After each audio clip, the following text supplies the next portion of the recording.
May magandang epekto rin pala o resulta yung paglilinis ng kwarto. Kasi guys, inutusan ako ng misis ko sa ng mami ko na linisin ko yung kwarto ko. At nagulat ako sa mga nakita ko na hindi ko na-expect or hindi ko naasahan na nag-i-exist pa pala sila rito na naitago ng mami ko sa kanang daddy ko. Tara, share ko sa inyo kung ano, pakita ko. Ito yung mga bagay na nagulat ako na naitago pa ng mami ko. Ito, sino nakakaalala nito? Bentley Computer Vision. Counterpart ng Atari. Ito, yung dun sa family computer, yung baril. PS1. Ito, pinakamalupit. Yung Nintendo.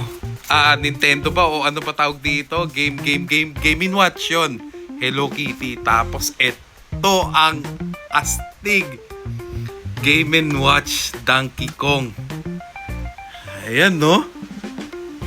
Imagine niyo ang tagal na nito. Bata pa kami nito, ha? Naitago. Alam ko marami to. Meron pang Mario to, eh. Ito, Donkey Kong. May Mario yung kulay pula. Tapos, alam ko may mga Game Boy pa kami ng kapatid ko, eh. Tapos, ito. Wow. Mga cups. O, yung mga experts sa mga cups dyan. O. Ayan, no? Ayan, no? O, yung mga expert dyan sa mga cups. Paki-comment naman kasi yung panahon naman dati ng 1987, 90s, bihira lang mga replika peke, eh. Di ba ito, Marlboro?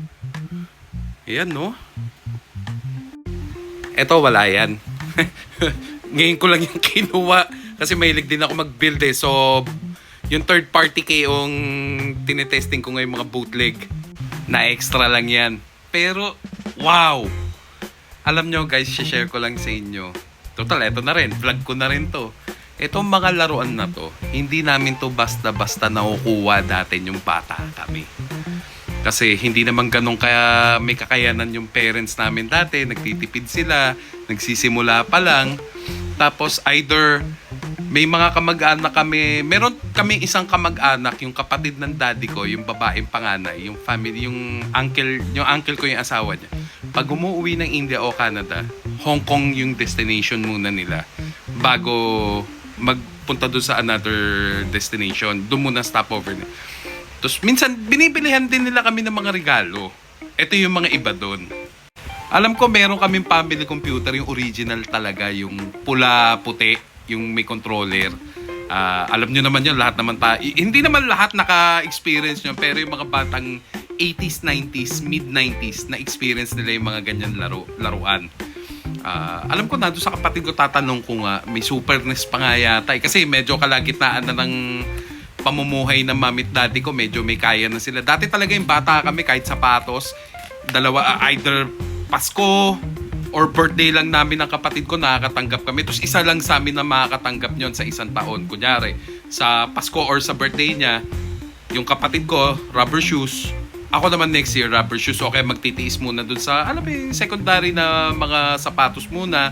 Yung mga panahon na yon, yung mga sikat o yung mga Zenko Footsteps, yung mga Foot Locker, yung dating tawag na Foot Locker na stores, yung Zenko Footsteps, yung mga nandun. Dami ko naalala rito. Wow! Natago pa ng mamit daddy ko, ha. Talagang pinreserve nila yung mga kabataan namin, ha. Siyempre, pinaghirapan nila dati. Tapos yung iba, bigay regalo. Pinaghirapan din yung kahit nabigay lang yun. Siyempre, we appreciate the value. Naisip tayong bigyan ng mga kamagaan, yung tita ko yun, saka tito ko ng ganitong laruan. Wow!